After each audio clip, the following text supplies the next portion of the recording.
সেহরির সময় ফোনে প্রেমিকের সঙ্গে কথা বলছিল কিশোরী, আর তা দেখে নিজের রাগ সামলাতে পারেননি মা। নিজের মেয়েকে শ্বাসরোধ করে প্রাণহানি করেছেন। সম্প্রতি ভারতের উত্তরপ্রদেশে ঘটেছে এমনই এক হৃদয় বিদারক ঘটনা। প্রদেশটির বাগপত জেলার বারাউত থানা এলাকার বিজরোল গ্রামের ঘটনায় ৪৫ বছর বয়সী ওই নারীকে তার ১৫ বছর বয়সী কিশোরী কন্যাকে শ্বাসরোধে প্রাণহানির অভিযোগে গ্রেপ্তার করা হয়। পুলিশ জানিয়েছে অভিযুক্ত নারীর নাম ওয়ারিসা। শনিবার ভোররাতে সেহরি প্রস্তুতিকালে প্রায় রাত ৩টার দিকে তার মেয়ে নাজিয়াকে ফোনে প্রেমিকের সঙ্গে কথা বলতে দেখেন তিনি। এরপর রাগের বশে নিজের মেয়েকে শ্বাসরোধ করে প্রাণহানি করেন ওয়ারিসা। প্রাথমিক জিজ্ঞাসাবাদের বরাত দিয়ে বারাউত থানার SHO মনোজ কুমার বলেন, রাগের মাথায় ওয়ারিসা নাজিয়ার গলা চেপে ধরেন।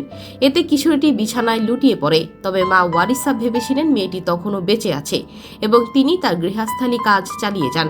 তবে ৪ ঘন্টা পর যখন তিনি নাজিয়াকে জাগানোর চেষ্টা করেন তখন বুঝতে পারেন সে মারা গেছে। জানা গেছে ওয়ারিসার স্বামী একজন খেলনা ব্যবসায়ী।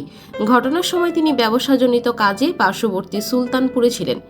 দারিদ্র্যপীড়িত ওয়ারিসা তার ৯ সন্তান সহ বিজরোল গ্রামেই বসবাস করছিলেন। পরিবারের আর্থিক সমস্যার কারণে স্কুল ছেড়ে বাড়িতেই থাকত নাজিয়া। সকালের দিকে গ্রামের লোকজন ওয়ারিসাকে গোপনে তার মেয়ের মরদেহ কবর দিতে দেখার পর পুলিশকে খবর দেয়। পরে পুলিশ ঘটনাস্থলে পৌঁছে অভিযুক্ত নারীকে গ্রেপ্তার করে এবং ভারতীয় দণ্ডবিধি ১০৩-এর ১ ধারা খুনের মামলা অনুযায়ী FIR দায়ের করা হয়। ময়নাতদন্ত শেষে শ্বাসরোধে প্রাণহানির বিষয়টি নিশ্চিত করেছে পুলিশ। তবে মর্মান্তিক এই ঘটনাটি সমাজে ক্রোধ নিয়ন্ত্রণ ও পারিবারিক সংলাপের প্রয়োজনীয়তার বিষয়ে নতুন করে প্রশ্ন তুলেছে।